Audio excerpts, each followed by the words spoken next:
cid wiil yar oo xafiis tagay oo warqad soo qorno wallahi wa billahi wa tallah inuu soo ku falfalaadi karin dad mas'uuliin ah oo madax ah haddii dalku iyo dadku sharciyadu u anfici waayeen nin walba sidoo ku noolaan jiray oo ku noolaan doona nin walbana dalka meeshuu ka noolaan jiray ugu noolaan bismillaah alxamdulillaah rabbil caalamiin wasalaatu wasalaamu ala rasuulillaah wa ala aalihi wa asxaabihi wa man ihtada bi hadihi ila yawmiddin amma ba'du waxaan rabaa galabteena ka hadlo arin aan xal aragnay iyadoo baraha bulshada dhex taalo taasoo qosayso qof mas'uul ah kamid ah mas'uuliyiinta Soomaaliyeed kana mid ah dadka aan anaka madaxda u nahay kuna matalno dawladnimada waa xaqiiqdiisi aanan waafaqsanayn sharciga dalku yaala nidaam ahaan iyo in muwaadinka la ilaaliyo sumcadiisa iyo sharaftiisaba meel ay ku waafaqsanayd aysan jirin ayaa xal waxaan ka aragnay waqtigii dambe baraha bulshada taasoo ah in muwaadin ama mas'uul kamid ah mas'uuliyiinta u shaqeeyo madaxna ka ah hay'adda duulista hawada ee rayidka Soomaaliya in lagu xadgudbay xaqiiqdii una aragnay mid la rabay in lagu sumcad dilo aqoontiisa iyo wuxuu dalkan u haayana lagu dhaawaco ujeedada ugu weyn taas ayay ahayd markaan dhinacyo fara badan aan ka eegnay waxa socday iyo sidii wax u socdeen sidaas daraadeed waxaan rabaa inaan ummadda Soomaaliyeed u cadeeyo madaxda dalkana aan u cadeeyo way qurxaneed wayna ahayd inaan la wadaagno xafiisyada ee lahayd waan la wadaagi doonaa maadaama waxa markii horeba fariinta baraha bulshada loo soo mariyay mas'uulka si loo sumcadilo maantana asaga inuu miidi yimaado oo yiraahdo sida ma ahna aysan suurtagal ahayn oo qof kale eedeynayo uu yahay anaka oo aan mas'uuliin asagana mas'uulka ah dalkana mas'uulka ah sharciga dalkana inaan ilaalino waxaan ku dhaaran ay tahay oo maxkamadaha iyo bahda garsoorkana sharaftooda inaan ilaalin waajib ay nagu tahay ayaa rabnaa waxa jira inaan ummadda Soomaaliyeed u sheegno iyo qaladka halka uu ka jiro walaalaha sharafta leh xalay oo ay taariikhdu ahayd 16 bishii 11aad 2022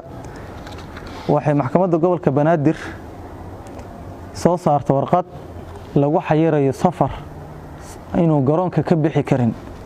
mas'uul hay'adda madax ka ah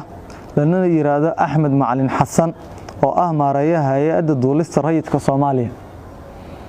Axmed waa mas'uulka ay maxkamaddu sheegtay inuu madax ka yahay maareeyaha guud ka yahay hay'adda duulista rayidka Soomaaliya waad ogtihiin muhiimadda iyo baahida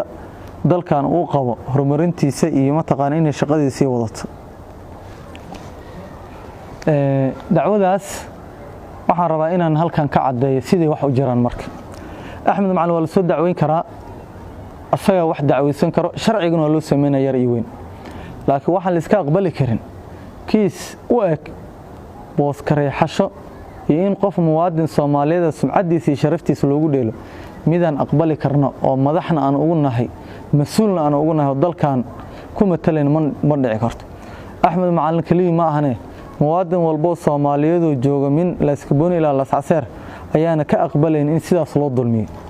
warqadaas xal ay soo baxday baraha bulshada ayaana lagu faafiyay waxaana loo jeediyay taliska booliska Soomaaliya inuu san gudaha Soomaaliya ka bixi karin waxaan rabaa inaan su'aalo badan weydiiyo garsoorka Axmed Macalin dacwada la soo gudbiyay ma shakhsiyadiisa ayay qusaysaa oo Axmed Macalin ma qof muwaadin Soomaaliyeed nin la yiraahdo Axmed Macalin Xasan soo dacweysta waa su'aal aan raba garsoorka inay iga jawaabaan haddii ay tahay dacwadu ma ciqaab bay ahayd madani ahayd iyadana waa rabay inaan garsoorka iga jawaabaan sida warqadahan ku cad oo meeshan yaala dhammaan inta waxa yaala dukumeentiyadii garsoorka ka soo baxay xafiiska gariiqaanka guud warqadihii ay ku falceliyeen hay'adda duulista rayidka Soomaaliya oo Axmed Macalin madax ka yahay dhammaan dukumeentiyada inta yaalan gabar kamid ah muwaadiniinta Soomaaliyeed oo la yiraahdo Fatxi Xasan Daahir ayaa waxay dacwo u gudbisatay maxkamadaha dalka iyadoo ka caawinaysa in xuquuqaad mushaari ah ay ka maqan yihiin si ay u hesho maxkamadda gobolka Banaadir waxay u xukmisay lacag magdhow ah oo gabadhaas ay leedahay oo ah $50,000 maxkamadda sare oo dalkana way ku raacday xukunkii hay'adda duulista hawada Soomaaliya oo wax la amray in gabadhaas xuquuqdeeda la siiyo waxaan rabaa inaan meesha isdul istaago Fadxi Xasan Daahir waa gabar ka tirsaneed shaqaalaha hay'adda duulista hawada Soomaaliya iyadoo ka tirsan ay waxay ka qayb noqotay guddiga boorka ah oo hay'adda duulista hawada Soomaaliya inay maamulaan loogu talagalay gaab meeshaas ka yimid iyo xuquuqaad ka maqan ayay u dacwatay xaqeen u leedahay inay dacwato xuquuqdeedana ay raadiso inay xaq heshay xuquuq heshay waxa maxkamadda u xukuntay ay heshana ma aha waxaan diidana iyadaan in xaqeedu u doodno waajib uu nagu yahay laakiin meesha ay arintu beesho wax waa xafiiska gariiqaanka guud ee maxkamadda xafiiska gariiqaanka guud hay'adda duulista hawada difaacayo ayaa wuxuu soo qoray warqado mar wuxuu ka hor yimid oo hor istaagu ku sameeyay ima taqaana dacwadii mar kale xafiiska gariiqaanka guud wuxuu codsaday maadaama qaabka dacwadu u socotay sida wax loo raadinayo aysan sax ahayn in laga bedelo garsoorihii dacwada warqada taas uu ku cadeynayo xafiiska gariiqaanka guud ee Soomaaliya ka soo gudub xafiiska gariiqaanka guud haddana wuxuu u diray warqad kale ayuu wuxuu u diray isla ma taqaana wuxuu u diray ma taqaana maxkamadda sare asagoo ka dalbanayo in la hakiyo si uu sharciyadiisana u marayo warqadihii dhammaan ka baxay xafiiska gariiqaanka guud ee sharciyeysanay qodobeysanaay dooda tafatirana ku taalay dhammaan garsoorka oo soo saaray warqadan wuu iska indha tiray maxaa yeelay nin meeli u muuqato meeli ka madow ujeedadu ma ahayn Fadxi inay hesho Fadxi Xasan Daahir inay hesho ma ahayn xuquuq ma ahayn meesha markay sidaan hadda ka dareen maxaa yeelay Fadxi hadii xuquuq loo rabo xuquuqdii waa loo xugmiyay maxkamadda u xugmisay maxkamadda sare ku raacday hay'adda duulista hawada warqadii soo qortay warqadii hay'adda duulista hawada soo qortay waatana ay wasaaradda maaliyadda ka codsanaysa in xaq ma taqaana la baxsho lacagtaas wasaaradda maaliyadda warqadan jirta Axmed Macalin ma ahan shakhsi lacagta lagu leeyahay mana ahan muwaadin in la soo dacweysto kaligiis ma taqaana xoolaha deen ahaan ku qaata ama asaga ay gashay waajibaadku la uu gutay Axmed warqad u qoray wasaaradda maaliyadda u qoray oo arintan iyada ah oo ma taqaana u soo jeedinayo waa la iska indha tiray iyadana Axmed Macalin markii kiiskan inay gabadhaas xuquuqdeeda hesho wixii sax ah oo gariiqaanka guud iyo gariiqaanada dalka garsoorka ah isku waafaqaan Axmed ma diidi karo meel uu ka diidan ma lahayn Axmedna xoolaha la soo xugmiyay xoolo gurigiisa laga xugmina ma ahane xoolo hay'ad lagu xukumay hay'aduna madax u yahay maxkamadda waxay soo saartayna kama hor iman karo maxaa yeelay wax walba sharciga ka sareeyo anigu waxaan ahay bahda garsoorkan kamid ahay nidaamkii garsoorka inuu hagaagin waa waxa aan doonayno laakiin waxaan rabaa warqadan garsooraha ku saxiixan ee soo qoray محمد علي ليرا محمد علس علي وفهمي وجدد ورقدان oo kala hay meel sharciga ku waafaqsanta Axmed Macalin in warqad la soo saar la yiraahdo duulista hawada ninka madaxda ka ma safri karo meel ugu taala dalka malaha waxa rabaa ninkii sharci ku doodayo Axmed Macalin sharciyad iyo nidaam iyo inuu doodo warqadaas ayuu u haystaa tirada badan haddii xafiisyadiisa waxa ka soo baxay haddii ahaaleeda gariiqaanka guud warqad ka soo baxday anigu gabadhan waxa ay doonaysa ma sax baa ma qalada doodaas aniga ma taalmana ahmid ii furan anigu waxa rabaa kaliya in doodeedu ku saleeyo warqadaas ka soo baxday garsoorka gobolka Banaadir oo ku saxiixanay garsooraha la yiraahdo Maxamed Cali in aysan nidaamka iyo sharciyada meel ay ku waafaqsanaysan jirin haddaba waxa rabaa inaan u soo jeediyo gudoomiyaha maxkamadda sare mudane Baashe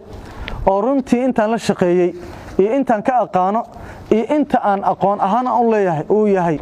dadka farqo tiriska oo dalkan aqoon u leh sharciga cadaaladdan u saaxiibka ah waxaan u soo jeedinayaa kiiska Axmed Macalin ee xayiraadda ah haddaysan garsoorka dalka aysan ka jawaabin sida ugu dhaqsiyaha badan garsoorkan qaldamay farta ugu dhacday qaladkaana anigu dhihima afkeedana ma lihi garsooruhu wax buu qaatay iyo ma taqaana wax kala jari iyo dhihima mana rabo in garsoorka dalka lagu xadgudbo diyaar umii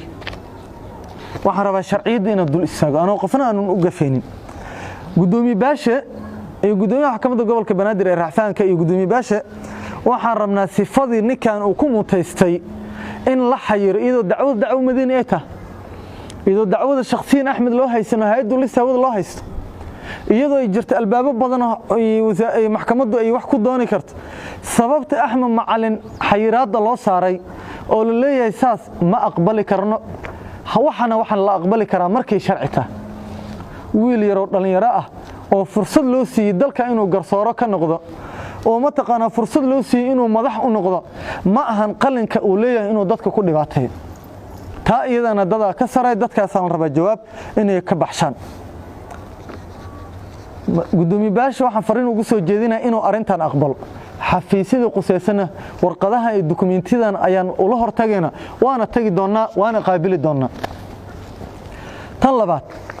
warqada baraha bulshada ka socota waxaan rabaa ummadda Soomaaliyeed inaan u sheego nin la yiraahdo Axmed Macalin Xasan oo maareeyaha hay'adda duulista hawada ah booskiisana dad badan ay hunguri ka rabaan inay booska ka riixdaan Soomaaliyeed boos waa laga riixan jiray ayaa raba inay sumcadiisa ku dilaan ayaana raba inay sharaftiisa ku dilaan wax la aqbali karana ma ahan cid Axmed Macalin iyo muwaadiniinta kale Soomaaliya u gafi karto ama u gafi doontana ma laha anaka mas'uulka ah Axmed Macalin sharciga hadii loogu yeero inuu tagaa oo jid baxa Axmed Macalin hadii sharciga wax lagu soo xukumo shakhsiyan waa inuu iska baxshaan intaas waa anaka xildhibaankiisa kuna doodeena lana garab taagan inuu xaq lagu leeyahay hadeeba jirto inuu baxsho laakiin walaalayaal warqadahan dadku juhalo ma aha sharciga way barteen loo yaro waa dadka waa gayaqaano garsoorka ka soo shaqeeyay cilmi dhagoolka ay u haystaan oo wax walba waa fahansanna waan ka gudubnay bal eeg waxaan rabnaa warqada oo garsooraha qodobada uu adeegsaday oo ah qodobka 293 294 295 ma Axmed Macalin shakhsiyadiisa qusaysa ma sahanti ma guurtay qusaysa sharciga sida waa fahmi la macna qaldan ma sharciga gadashay la bedelay waxa raba garsooraha in la weydiiyo qodobadan meesha ku yaalo uu soo qaatay oo uu leeyahay Axmed Macalin ay quseeyaan ayaan rabaa ma taqaana in la weydiiyo in Axmed Macalin ay quseeyaan qodobka 293 qodobka 294 295 HMS dhammaan hadii la weydiiyo meel ku yaalaan ama ugu taalo Axmed Macalin wax quseeyna ma aha qodobadan meesha ay lahaayeen lama dhigin qofkii ay lahaayeen lama dul dhigin warqadaana qofka marka xayiraad dalka laga saarayno bal eeg wuxuu leeyahay nin hantidii qaranka haya oo mas'uuliyad ka ahayd weyn ayuu wuxuu leeyahay ma bixi karo sidoo u hayn kara hantida marka dawladda hadii waxaan sax yihiin nin sidaan heerka ay gaarto ma bixi karo loo soo qoray sidee loogu ogolaanay inuu hay'ad madax u noqdo marka qaladaadka jiray ka mid tahay hadii Axmed Macalin uu yahay dambiile maxaa hantidaas iyo madaxaas loogu dhiibay maxaa madax ugu yahay hay'addu lisawadu intaas oo duulimaad intaas oo shaqo dalka u hayso hadii hal daqiiqo uu shil ka dhacay dhibaato weyn ay dhacayso garsoorayaasha waxaan leeyahay walaalayaal gudoomiye baasha waxaan leeyahay gudoomiye baasha waxaan la dagaalameynaa waa shabaab waxaan kula dagaalameynaa inay qalad wadaan waxaan dadku ka wacyigelinaa inaysan garsoor u aadi karin meesha la yiraahdo shabaab marka sidee ay ku dhici kartaa cadaalad darada intaan la eeg marka dadkan inaan ku qancin shabaab waxay dadka aan ugu digan waa in cadaalad darada shabaab u sameeyo waa inuu xukunka shabaab dulmi u hoos yaalo waa inaysan cadaalad u dhaweyn dadka waxaan ugu wicihaynaa garsoorkii dalkan waxaana yaal qodobo aan la dhigin meelaha ay mudnaan mudane gudoomiye baashe iyo xeer ilaaliyaha guud ee dalka waxaan idin hayaa xushmad iyo sumcad iyo heebad ayaan idin hayaa waana aaminsanahay inaad shaqadiina ka adagtiin waana aaminsanahay waxa socda inaad wax ma taqaanaa qaladaad dhacay idinka goob joogaada ka ahna ama aadan ogeena laakiin garsoorayaasha warqadaha soo diray saqda dhaxaabeenim garsoore wax la arki jiray warqadiisa inuu u dhiibo gaarsiye boosteey loo dhiibo oo ninka xafiiskiisa loo geeyo Axmed Macalin warqadan Facebook uu ka arkay asaga hal mar wada aragn dulmiga intaas la eeg bal fiiri Facebook goormay noqotay meel iskaga gudbiyay ma sharciga garsoorka lagu soo daray gaarsiinta qayb kamid inuu Facebook yahay taasna waxa la rabaa inay ka jawaabaan warqadda xafiiska ka soo baxday ma aqbali doon in muwaadiniintana la dulmiyo ma aqbali doon in muwaadiniinta Soomaaliyeed la dulmiyo ahma calna warqadda meel ay ka qusayso malahan waa in warqad degdeg ah oo arinta loogu jawaabay ka soo baxdo haddii dalku iyo dadku sharciyadu u anfici waayeen nin walba sidoo ku noolaan jiray oo ku noolaan doona nin walbana dalka meeshuu ka noolaan jiray ugu noolaanaya cid wiil yar oo xafiis tagay oo warqad soo qorno wallahi oo billahi wa taala inuu soo ku falfalaadi karin dad mas'uuliyiin ah oo madax ah aad iyo aad u mahadsantiin